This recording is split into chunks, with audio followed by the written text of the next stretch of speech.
ఏపీలో ఒక ఇష్యూ మీద ఇప్పుడు చర్చ అయితే సాగుతోంది. అదే ఏపీ అసెంబ్లీకి వైసీపీ రావడం మీద. ఈ విషయంలో స్పీకర్ అయ్యన్న పాత్రుడు 1-2 సార్లు మాట్లాడారు. అలాగే డిప్యూటీ స్పీకర్ రఘురామకృష్ణంరాజు జగన్ రావాలని కోరారు. ముఖ్యమంత్రి అయితే ఇప్పటికే 2 సార్లు పిలిచారు. రాజంపేటలో ఈ నెల 1న పెన్షన్ల పంపిణీ తర్వాత జరిగిన సభలో మాట్లాడుతూ అసెంబ్లీకి రావడానికి సిద్ధమేనా అని సవాల్ చేశారు.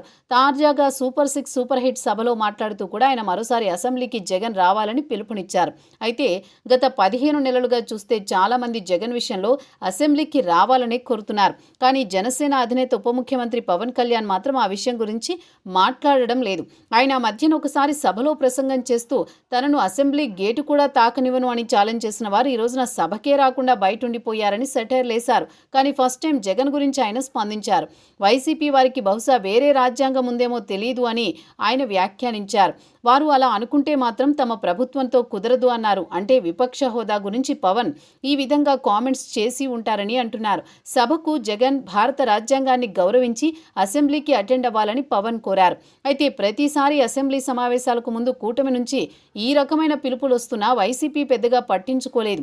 పార్టీ స్టాండ్ క్లియర్గా ఉందని అంటున్నారు. తమకు ప్రతిపక్ష స్థానం ఇస్తేనే సభకు వస్తామని వైసీపీ అంటోంది. దానికి తమపై తర్కాన్ని కూడా జోడిస్తోంది.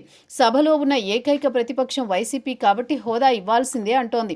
ప్రతిపక్ష హోదా ఇస్తే తాము ప్రజా సమస్యల మీద విపులంగా ప్రస్తావిస్తామని కూడా చెబుతోంది.